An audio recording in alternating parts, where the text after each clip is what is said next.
Welcome to another episode of the Weekly Crypto Check-In, recorded on June the 5th, 2024. I'm your host, Robert Swarthout, and I'm joined by my co-host, Andres Sandate. How's it going, Andres?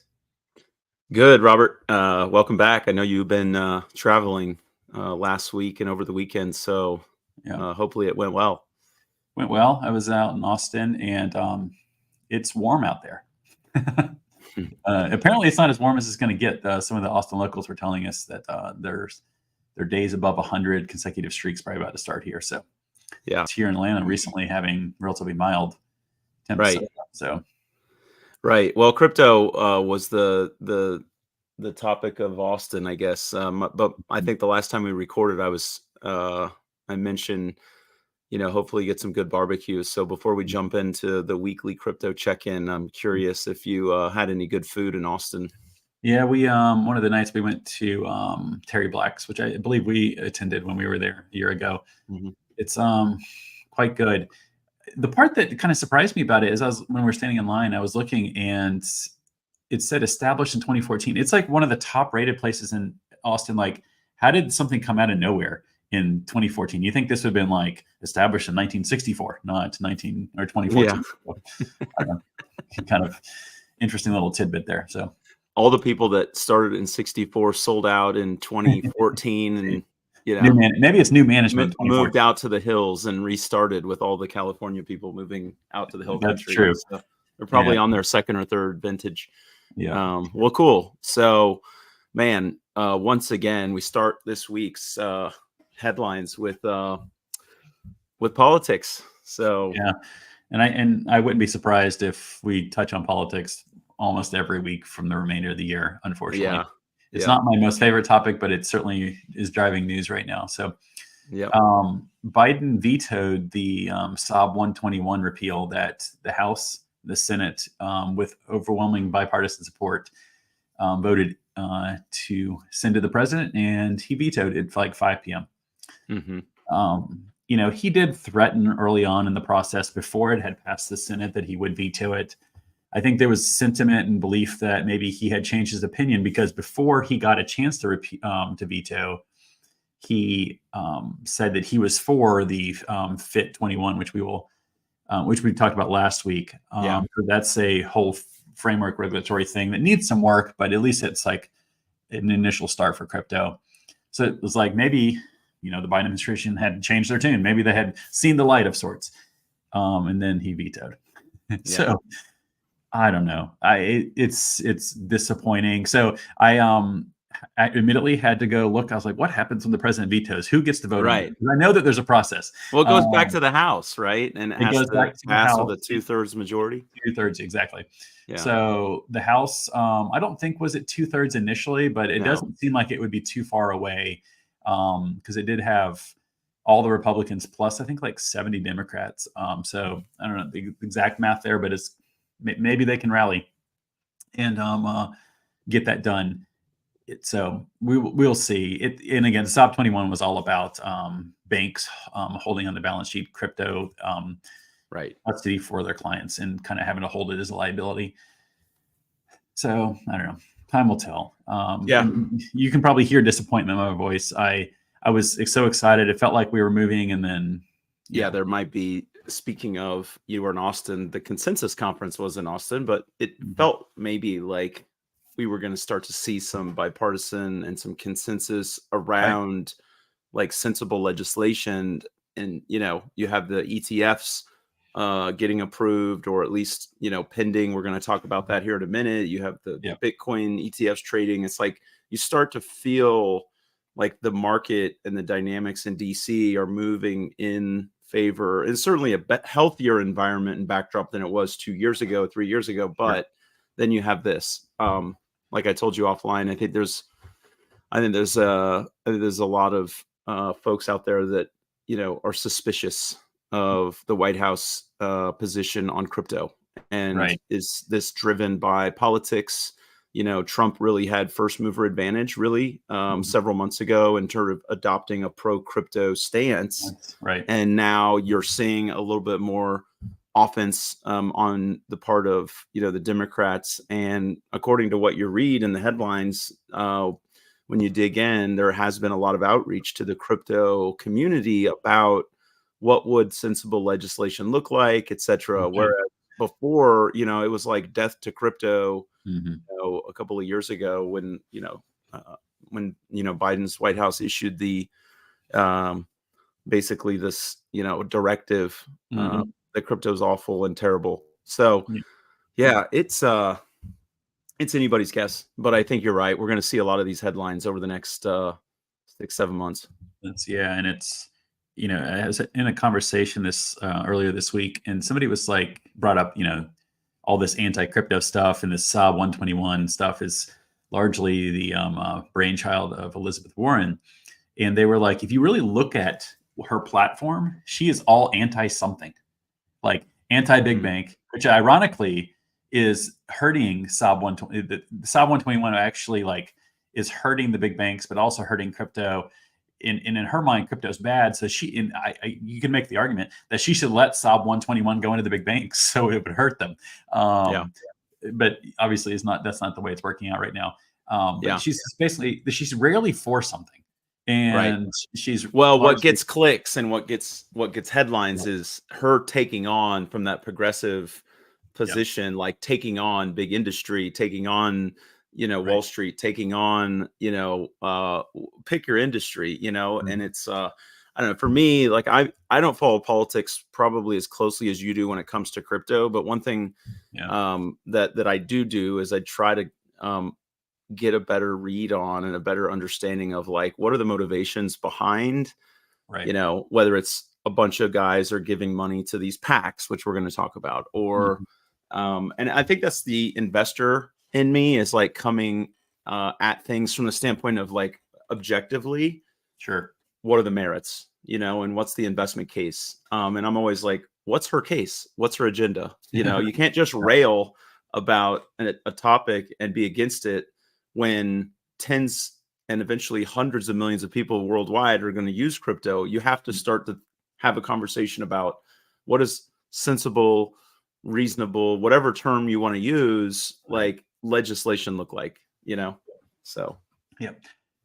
So on the topic of congressional representatives. So our second point here, Coinbase adds another 25 million. So they gave that to the Fair Shake super PAC that is crypto mhm. focused. Collectively, among I think it's 5 super PACs. There's this one that is much larger than the most. I think that Fair Shake is up to 160 million total raised, but all 5 are over 200. And they saw early wins in the back in May, and I guess there's still some elections going on in other states right now, Yeah. the primaries, but some early wins. And again, I don't know if that contributed to some of the Democrat swing in opinions the last month or last 2 or 3 weeks, but the crypto companies in particular that have the capacity to do the I guess the way that Washington works by political donations and or Yeah. focusing just on giving money to candidates that are crypto or pro crypto seems to be working. At least the early attempts at it. So fingers Well, crossed. I mean, yeah, I've never been a lobbyist, but from what I understand, right, like I have a couple of really good friends that are lobbyists at the state level, Okay. and they represent, they work for effectively these consulting type firms, Mhm. where the firm takes on whether it's a trade, it's a trade group or they represent an industry, right? Mhm. So be agriculture, it could be telecommunications, and they work the halls of the state capitol, in this case in Atlanta, Sure. talking to legislators literally on their way from like the floor to their office. And they Yeah. might be down there all day and get FaceTime with 3 or 4 important key Right. legislators. Yeah. Again, this is on the state level, but it works the same way in DC. Right. So these lobbyists, are obviously representing big industry, small industry, everything in between, but they are backed by, these well, I would say backed, but they are driving an agenda. They're driving set of issues, and then you combine that with the PACs. There's a lot of influence, and if nothing else, an audience that's being paid for. Absolutely. Yeah. It's it's quite the game. It is. It's the game behind the game. Yeah. So our third point here, it wouldn't be a crypto update without something to do with the SEC either. So that and ETFs, right? I mean, yeah, and ETFs. Yeah. Yeah. So this one, the SEC, we mentioned it last week that the SEC had approved these 9 ETFs. So there's actually 2 steps, or 2 kind of, you can think of it as nuclear keys to launching. Yes. There's the 19B and then there's the S1. 2 different sides of the SEC actually approved the application. They're slightly different versions, forms to fill out of sorts. The 19B has been approved. That key is turned. The S1 is what they're currently working on now. It may take a couple weeks. I did learn this earlier this week that traditionally both of those forms are functionally approved at the same time and both keys are turned basically simultaneously. This is a little bit odd. So I guess it's the SEC's way of treating crypto differently. Yeah. But to have them turn, I've only ever heard of the S1, but so there's a step 1 that took place and is done now. The step 2 is the S1, which is effectively the document that most investors are familiar with, that they can go and read. Yeah. It's almost a prospectus, right? Exactly. Yeah. So, and it defines, like custody and all that kind of stuff.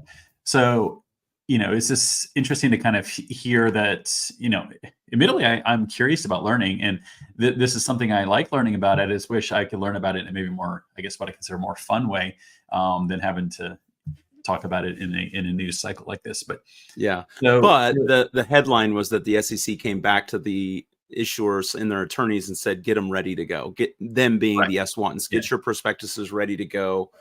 To sort of so this last Friday they were told that they have their first draft in. I don't know if it's going to go through. I think the Bitcoin one's went roughly through 4 or 5 draft revisions. Who knows? I know that there's no staking allowed, so it's functionally no different than the Bitcoin ETFs. So and again, it's only cash create. There's no in kind or anything like that, which was a topic of a panel that I listened to on Monday, and it's a bummer because it's not the way the rest of the any type of ETF works effectively. These are very different in that nature. Yeah. So I guess continuing on the topic of the Ethereum ETFs, Vanguard kind of came out and not like publicly announced, but it was shared that they also will not be supporting the Ethereum ETFs because in their mind that they are not investment worthy.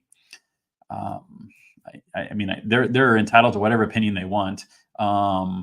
They're a huge player, but I think that if I'm not mistaken, their CEO is on the way out. There's a new one on the way in, and maybe the sentiment's different with that person. Maybe they're willing to take up that, or maybe it's such a cultural thing within Vanguard that it's not something that new CEO will want to deal with. But yeah.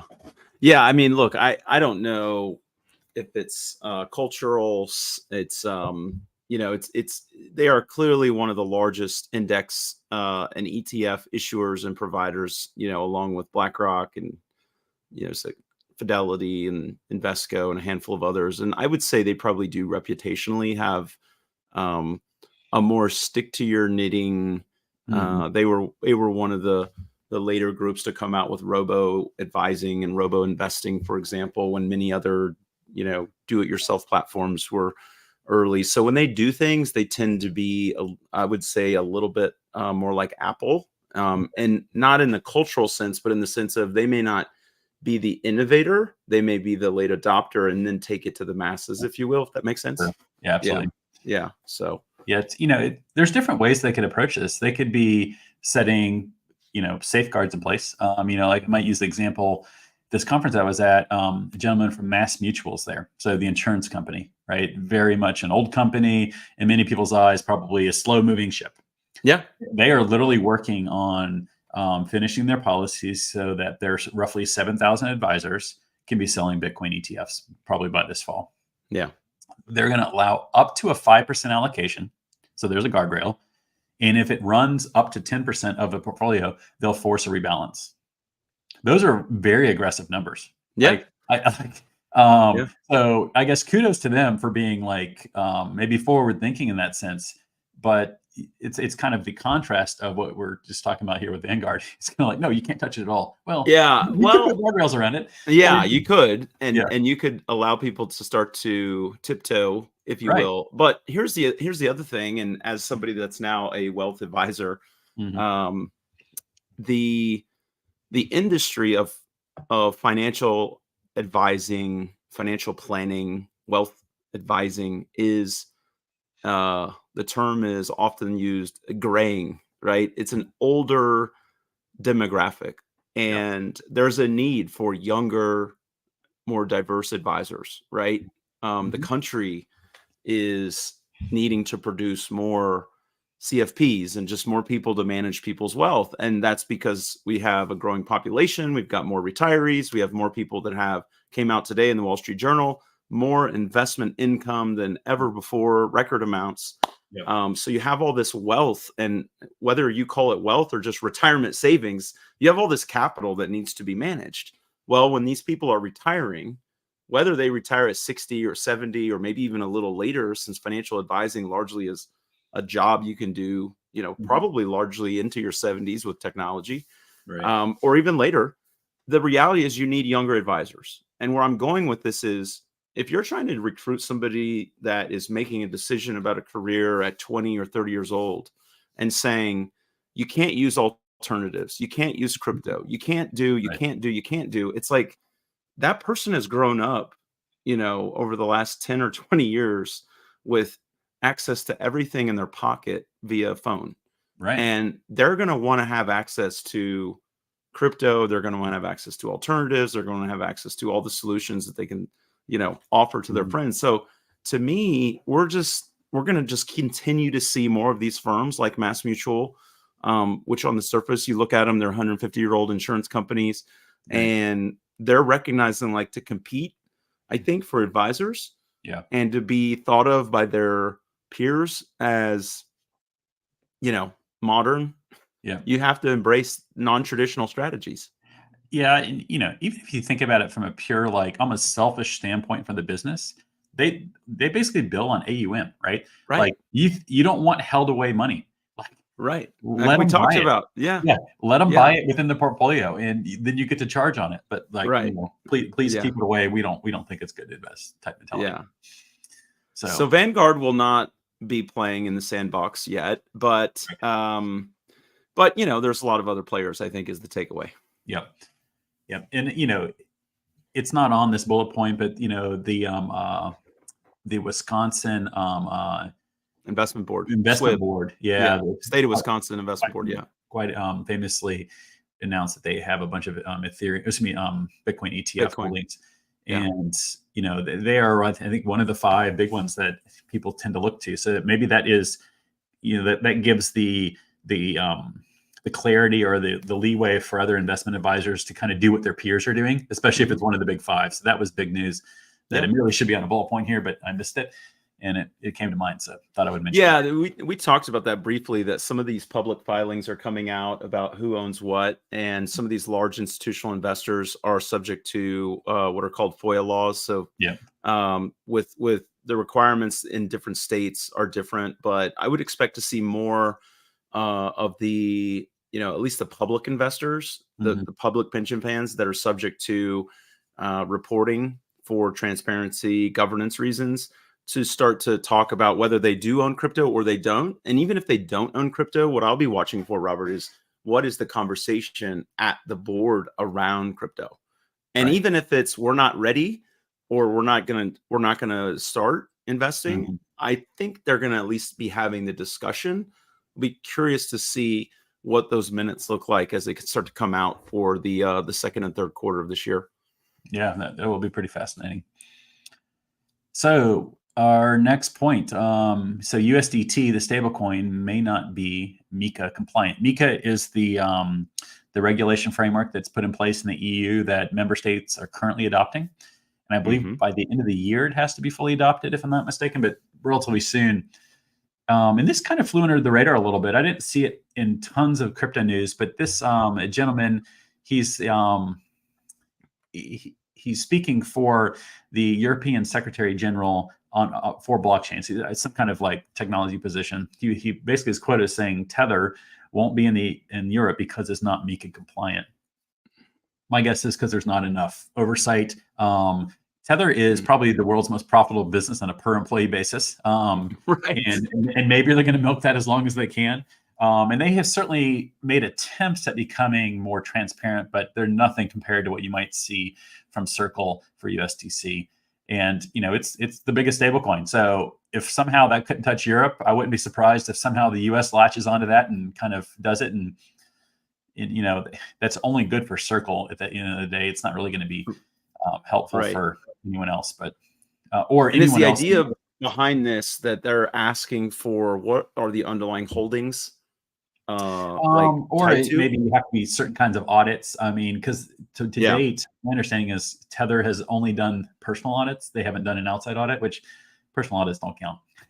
Right. You're like saying, trust me, I did the math myself. Sure. Yeah. So it's just, and maybe they evolve. I wouldn't be surprised if they at least attempt to, but I also could see, they're down the Grand Cayman, I think, is where they're based. So it's got that reputation around it. And, maybe I don't know if it's the G7, but something at that level. Have they donated to a PAC is my question. Correct. Yeah. Because I mean, honestly, like when you start thinking about like Coinbase and, Ripple and some of these guys that are larger and want to be known as, whether you like the companies or not, but they're at the forefront of the dialogue. Right. And so you got to think after FTX with all the influence peddling that they were doing, that these legislators are on high alert around who's coming to talk to them. Because who wants to be caught taking money from someone who's the next Binance, right? Correct. So that's the end, right? For for a politician, and I think as you alluded to, like our friend SBF, he kind of got off scot-free on that one charge around the political aspect of those charges the Justice Department brought. And I know your theory, if I not put words in your mouth, was around the notion that a lot of that was going to boil down to who to give money to, how much money did they get? And it's like the Justice Department conveniently dropped all those charges, so we didn't ever get to find out. Yeah, and not to jump way back in time and go through the weeds on that one, but I think the last thing I had heard is around 80% of Congress had received some money from him at some level. Some money. Right.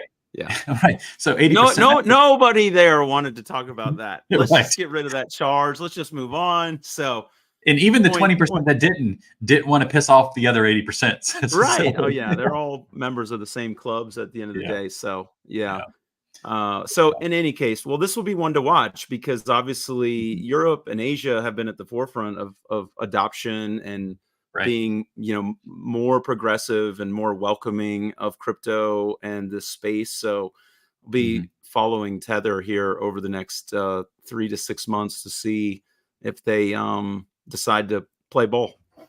Right. Because at the end of the day, a lot of liquidity within crypto goes back to USDT. It's not going back to euro or it's going back to the dollar. It's going back to USDT, the stable coin, which obviously in this case represents dollars, but it is still a private dollar. So right.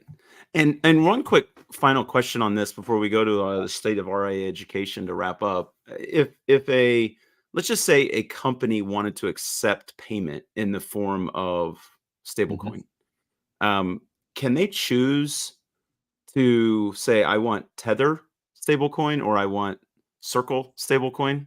Does that make sense? Yeah, absolutely. I mean, it's no different than saying I want Bitcoin or Ethereum. Right. Yeah. At the end of the day, it's admittedly the fund that I run, we pay bills with USDC. So okay. Yeah. We'll see.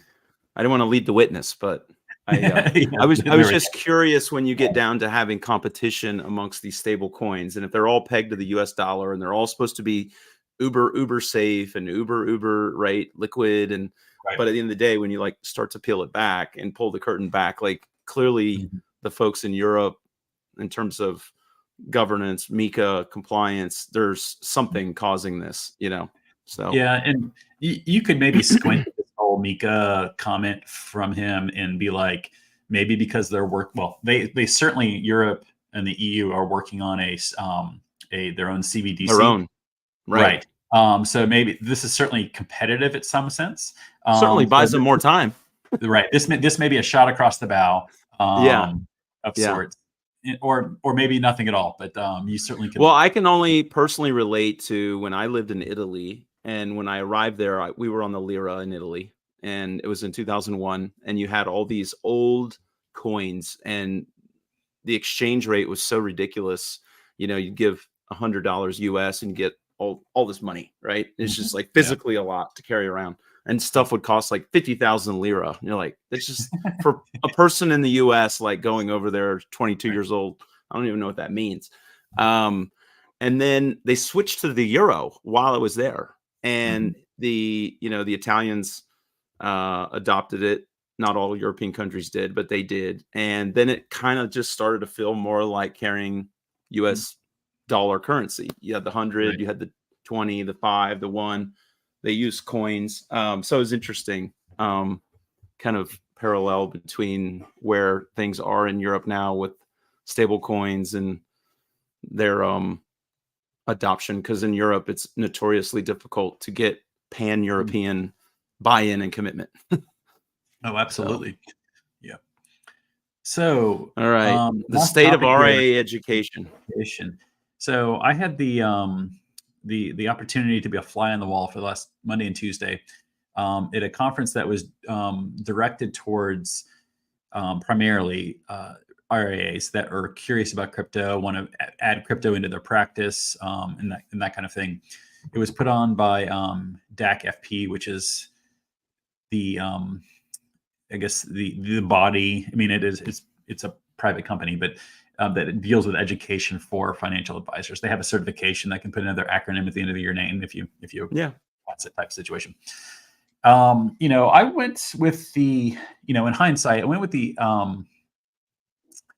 the opinion that people that are coming to this conference certainly are going to be at least relatively educated on crypto, but they want to understand the mechanics of putting it into their business. That's what I thought I was walking into. Yeah. Probably wrong. Well, actually, I know I'm wrong at this point. Yeah. It was let me understand crypto. There was many people in the room that probably had never even thought about saying the word Ethereum. Like they understood Bitcoin because vast majority of people have heard of Bitcoin, maybe not bought it. Hmm. 50 million people in America have done some version of crypto. So it's just like I was surprised, at the level of, I guess, or the lack thereof of education amongst advisors. And good for them for being at a conference like that, Sure. and taking the time Sure. out of their day.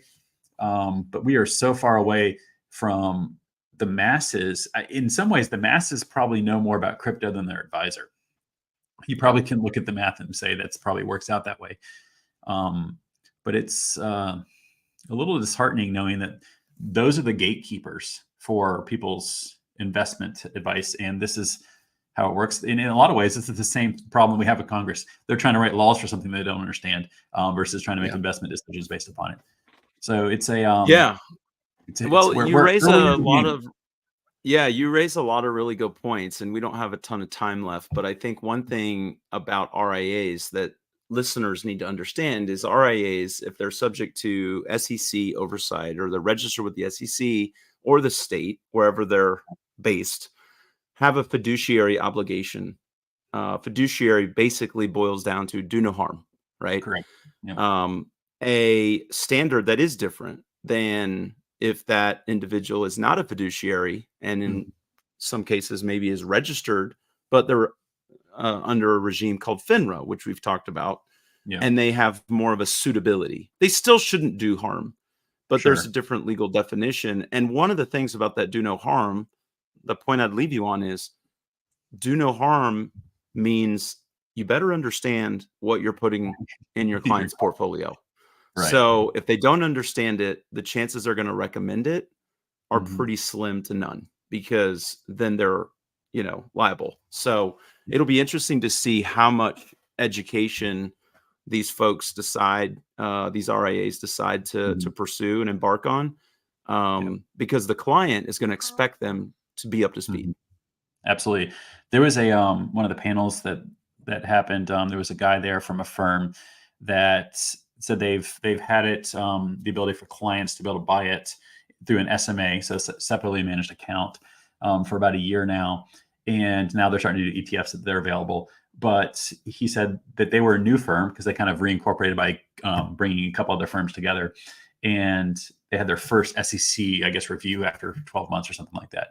And he said that it felt like he was doing more education than answering questions, because the SEC, there was like a main auditor and two, I guess, underlings that were asking questions, and they were so curious more than making sure he was doing it right, because they almost didn't know the right questions to ask. It's so new and cutting edge, right? So yeah, these examiners is what they're called, that are going in to do these annual, if it could be an annual examination. These SEC examinations aren't happening every year at every firm. They come in periodically, but the things that they are honing in on, you can look at the SEC's website when they do these examinations. The things they're looking at are private placements, alternatives. Crypto is certainly going to be on that watch list. So advisors have to know their stuff, not only about the strategies and the products, but they have to then have a process for why they select this issuer. How much are they putting in a portfolio? But yeah, I'm with you. Like, let's just start with a spelling test. Maybe can they spell Ethereum? And can they explain staking? There's some basic things, and I'm sure the DAC FP is probably servicing a lot of these basic needs, which is needed in the industry. So hopefully there's more of it. And I hope, if you get to more of these, you come away next year feeling even more encouraged. Because certainly Americans entrusting their wealth to advisors are expecting it. Well, fingers crossed. So awesome. Well, thanks for joining us on this episode of the Weekly Crypto Check-In. If you want to stay updated on future episodes, you can find us in any podcast player by searching Teton Crypto Capital or the Weekly Crypto Check-In. Take care. Take care.